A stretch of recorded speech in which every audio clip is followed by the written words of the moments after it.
Gauri Suryavanshi, S Marathi मध्ये आपलं स्वागत। वळूया आजच्या बातमीकडे।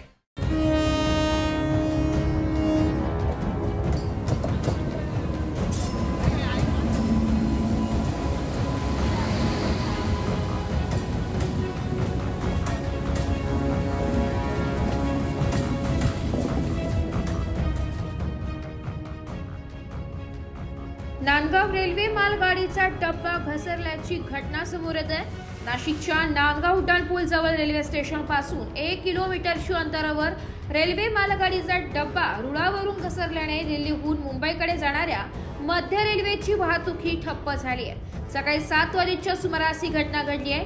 1.5 तासाहून अधिक काळापासून राजधानी एक्सप्रेससह अनेक लांब पल्ल्याच्या प्रवासी गाड्या खोळंबल्या।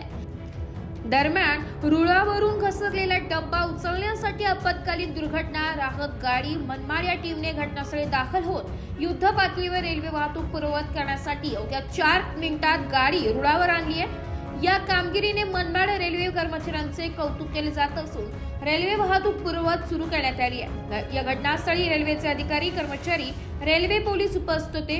नेमका हा रेल्वे डब्बा कसा घसरला याचे कारण शोधण्याचे काम वरिष्ठ अधिकारी करीत आहेत। एस मराठी न्यूज साठी जिल्हा प्रतिनिधी विजय बडोदे, नांदगाव।